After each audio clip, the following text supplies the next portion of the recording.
Chuck Berry, Jimi Hendrix, Eric Clapton, Jimmy Page. It's hard to imagine rock music without the electric guitar. While piano players like Little Richard, Jerry Lee Lewis, and Fats Domino brought their own key-thumping style, nothing was quite as raucous and revolutionary as the electric guitar. Tonight, we turn up the volume knob and dive down into why it became the weapon of choice for rock music. Welcome to the Musicscope.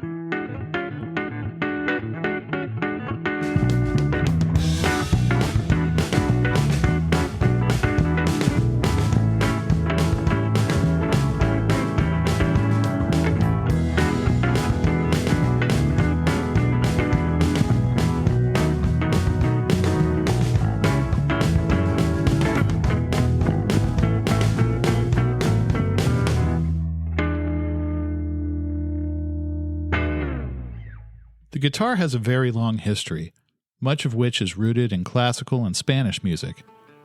The first guitars evolved from the oud, which influenced the lute, which eventually became the guitar.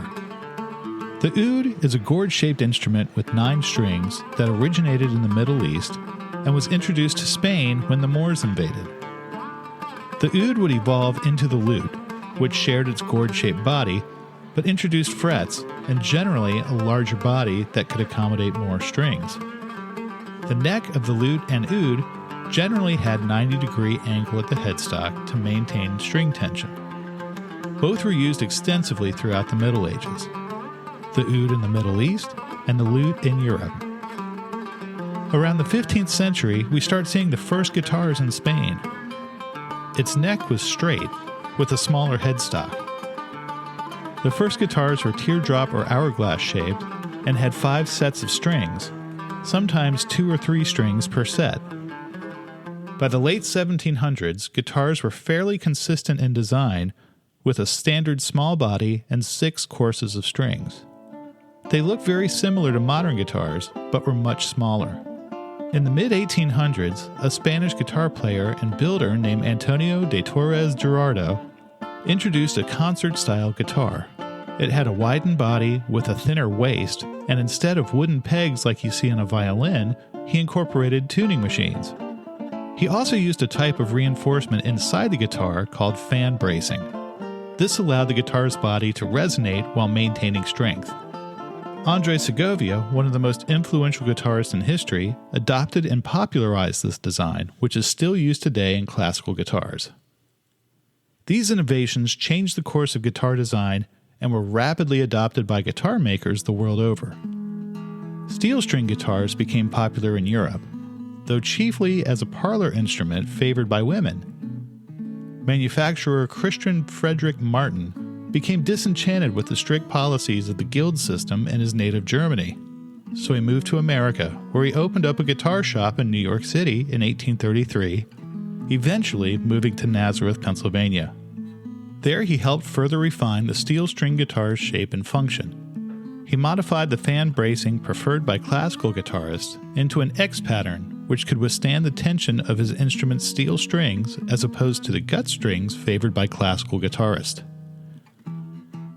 Martin's innovations would allow the flat-top guitar to grow in size and influence, introducing the dreadnought-style acoustic we see in today's popular music in the 1920s. Orville Gibson and Lloyd Loar developed the archtop mandolin, whose design was enlarged and modified to create the archtop guitar in the early 1900s. This guitar was different in that it featured F-holes instead of a central sound hole under the strings. This design would greatly influence the first electric guitars that would follow in the 1930s. The electric guitar made its first appearance in Hawaiian music. In the early 30s, the Rickenbacker Company produced a lap steel guitar with a device that produced magnetic fields around the guitar strings.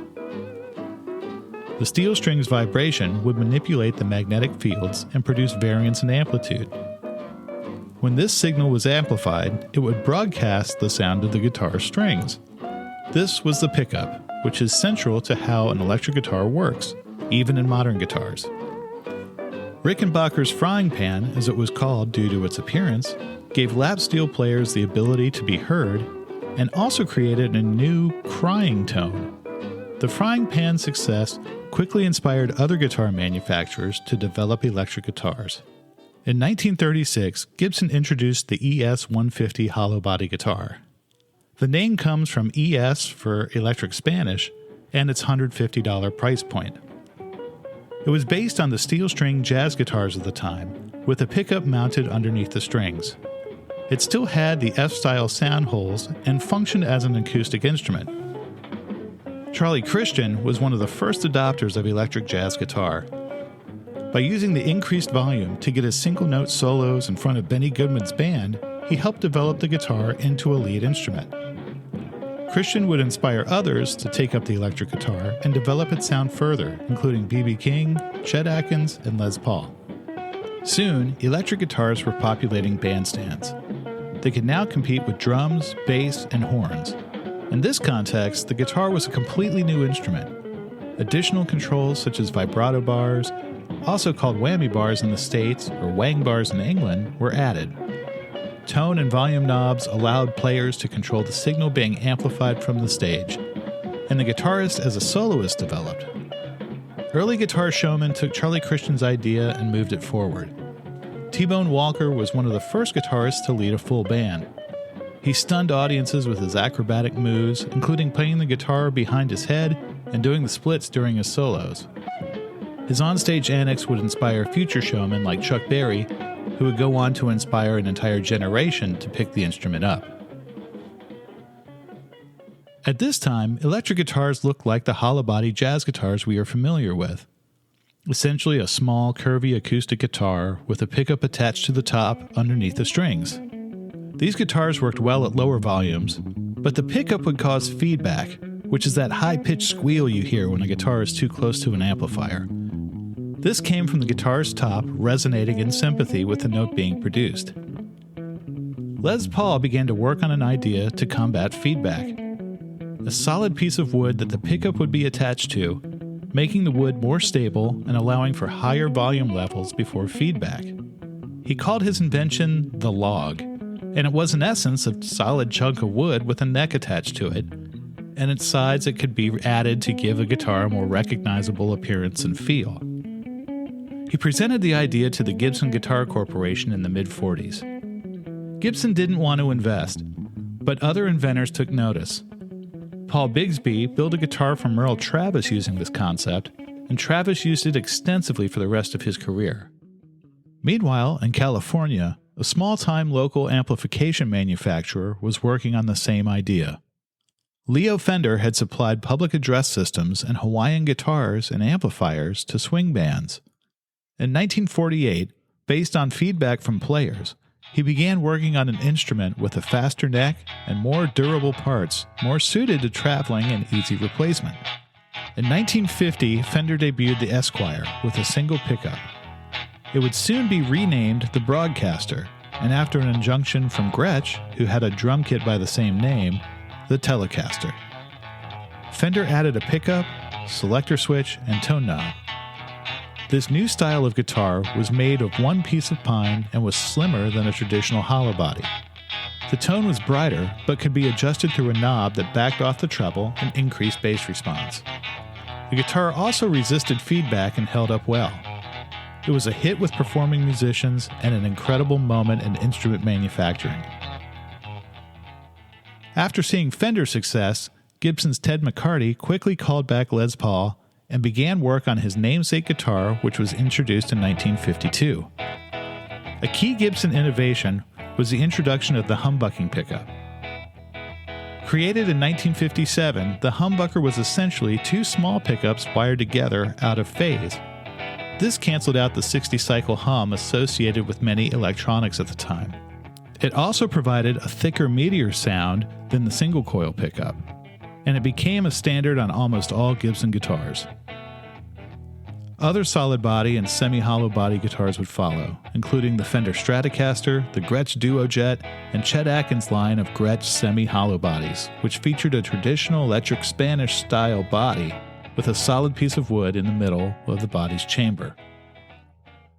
Guitars developed quickly, but at first, amplification did not. Many guitarists used 5-watt to 15-watt amplifiers to deliver their sound. The idea was to amplify the guitar's acoustic qualities to be audible around the other instruments. Guitarists soon pushed amps to their limit, causing components to distort the signal. This was a new sound, a strange, loud, fuzzy tone that made a guitar sound more like a saxophone.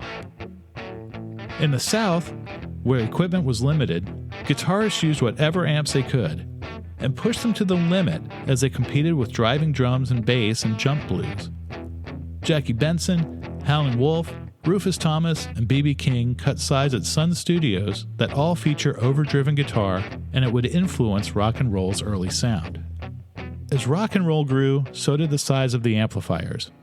Fender introduced 45, then 60, then 85 watt amplifiers, giving guitarists more headroom and cleaner sound. New effects like vibrato and reverb gave guitarists a wider palette to choose from. Country guitarists created the cleaner, more refined Nashville sound with newfound headroom and amplifiers. Surf guitarists like Dick Dale used large amounts of reverb and whammy bar dives to create the iconic sound of California Shore. In Duane Eddy's 1958 instrumental, Rebel Rouser, he uses reverb, vibrato, and his twangy Gretsch guitar to deliver a sound that was completely new for that time.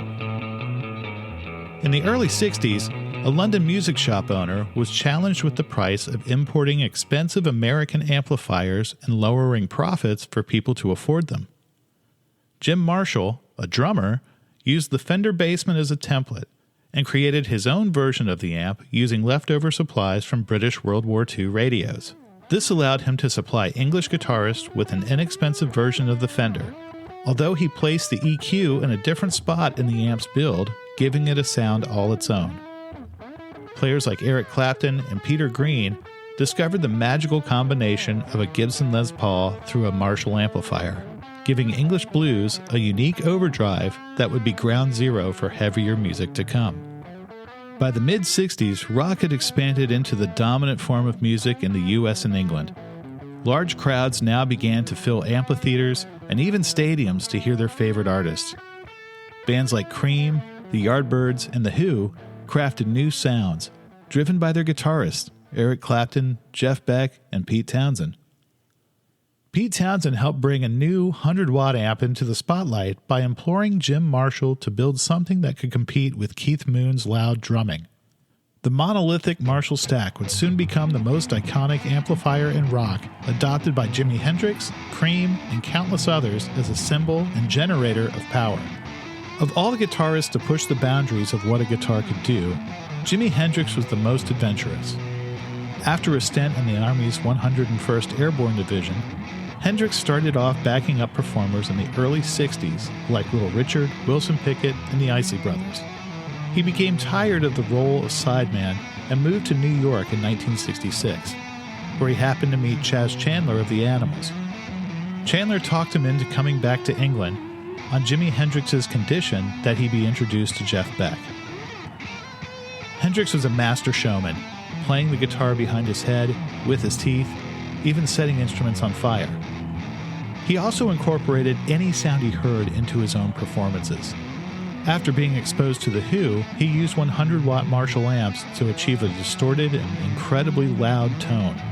He also would be influenced by the Beatles' studio innovations, soul music, and Cream's fusion of blues and jazz with heavily distorted sounds and jazz drumming. Hendrix combined all of these influences into a unique sound that was futuristic and at times avant-garde. His guitar would howl and cry as he bent the strings and controlled feedback from the amp by shifting his position and how much he bent the note. Hendrix influenced every guitarist at the time and demonstrated that the guitar was a palette of seemingly unlimited expression. Amazingly, his catalog of recordings spanned only 4 years before his untimely death. Guitars, too, continued to evolve. The Gibson SG, which stood for Solid Body Guitar, debuted in 1961.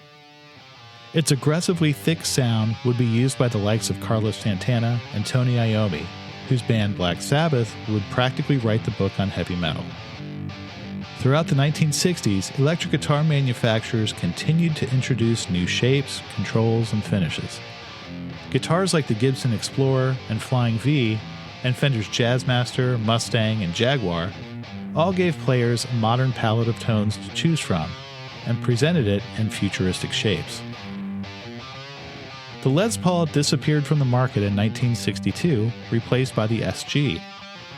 Many reasons have been given for its discontinuation, but as its popularity grew in the 1960s with guitarists like Mike Bloomfield, Eric Clapton, and Peter Green, Gibson reintroduced the Les Paul in 1968. An interesting coincidence is that Les Paul and Mary Ford's divorce in 1964 and finalization in 1968 just happened to fall neatly within the time frame of the Les Paul's disappearance from the market. So Les Paul wouldn't have to pay Mary Ford any alimony from the earnings of his namesake guitar. But I'm sure that's just coincidence, right? During the 70s, prog rock guitarists like Robert Fripp had evolved guitar sounds into synthesizer-like territory, creating soundscapes through the use of effects pedals and overdrive. Fripp in particular helped popularize the guitar synth sound with his band King Crimson. He would inspire another guitarist, Andy Summers of The Police, to create futuristic soundscapes that could be heard throughout the synth-friendly new wave movement of the 1980s. Another evolution was the introduction of active electronics in instruments. This would provide greater control of the tone through a boosted preamp section, providing a cleaner, more even sound. Early adopters of active electronics include guitarist Les Paul and bassist John Entwistle of The Who and John Paul Jones of Led Zeppelin. In the late 1970s, an exciting new guitarist would revolutionize the guitar solo by bringing elements of classical arpeggios together with his love of bands like Led Zeppelin and Cream. Eddie Van Halen inspired a generation of shredders who would mimic his fast playing, saturated overdriven sound and over-the-top dive bombs. His guitar was as unique as he was. It was made by combining a Fender Stratocaster-style body and a neck from builder Wayne Charvel with a Gibson ES-335 humbucking pickup and a Floyd Rose tremolo bridge system. He also stripped out all of the control electronics aside from a single volume knob. Finally, he painted the body in a striped finish using gaffer's tape between coats to create a striped effect. Van Halen's playing and aggressive guitar modification inspired a generation of players, which would usher in a decade of fast-playing, high-energy lead guitarists. Hair metal reigned supreme throughout the 1980s until another revolution, led by an unassuming left-handed guitar player from Seattle, would turn the industry on its head. Inspired by the simplicity, nihilistic attitude, and arcane sounds of underground and punk music, Kurt Cobain and his band Nirvana abandoned showing off technical prowess for serving their songs loud, quiet, loud arrangements. Cobain used mid-60s Fender Mustangs and Jaguars with a strap often secured by duct tape. He used effects pedals and switched between clean and distorted tones to maximize the contrast between verse and chorus. Their song Smells Like Teen Spirit ushered in a new wave of heavy music, inspired by alternative bands like the Pixies and early heavy music like Led Zeppelin and Black Sabbath. Throughout the 2000s, the guitar continued to be featured prominently in nu metal and neo-folk movements. Throughout rock's history, iconic guitars have been identified with the guitarist who played them. Jimmy Page of Led Zeppelin's main Les Paul is a stunning 1959 model in a sunburst finish. Page himself added additional switches underneath the pickguard, giving him the ability to control each pickup's phase and pickup operation, either single coil or humbucking. In the 1950s, Chuck Berry gave us the definition of what a rock guitar sounded like using a Gibson ES-335 TD to record Johnny B. Good. Its cherry red finish is instantly recognizable and conjures images of Berry performing his duck walk on stage. Eric Clapton is associated with developing sounds using several models. He was one of the first guitarists to use the combination of a late 50s Les Paul through a Marshall JTM 45. The best example of this is his performance on the album John Mayall's Blues Breakers with Eric Clapton. In Cream, he often used a Gibson SG that was hand-painted in psychedelic rainbow colors. He would also use a Gibson ES-335 during this period. Perhaps Clapton's most famous guitar is Blackie, a black Fender Stratocaster, which is comprised of parts from 3 separate guitars that Clapton purchased from Manny's Music in New York City. B.B. King's Lucille is one of the most famous guitars in the world. Based on a Gibson ES-355, the Lucille is named after an actual person. B.B. King was playing a show early in his career when a fight broke out. The 2 men knocked over a barrel of kerosene, and the building caught fire. B.B. King ran back into the burning building to retrieve his guitar. Later, he learned that the men had been fighting over a woman named Lucille, and he named the guitar after her. Some guitarists have built their own guitars. Bo Diddley built his first guitar in 1945. It was a cigar box style body with a pickup from a Victrola record player. When he gained popularity in the 1950s, Diddley worked with the Gretsch Guitar Company to build a custom model for him. His association with Gretsch lasted the rest of his career. Brian May of Queen built his Red Special guitar with his father at the age of 16. Almost everything was manufactured by Brian and his dad. He purchased only the frets and the tuning machines from a local store. The initial pickups were also made by May, but he later installed pickups made by Burns, after he rewound and modified them, of course. The guitar has been an evolving part of rock and roll since its inception, and continues to be the instrument most associated with rock. Throughout popular music's changes, twists, and turns, the electric guitar is always present, and players continue to push the boundaries of what it can produce. As much as guitars and guitarists have changed, the guitar, at its core, is still a simple set of strings designed to let people express themselves through music. Thanks for exploring the world and evolution of the electric guitar with me today. I hope you join me next week when we discuss how the role of the modern musician has shifted to incorporate the world of business and marketing while maintaining artistic integrity. Thanks again for tuning into the Musicscope.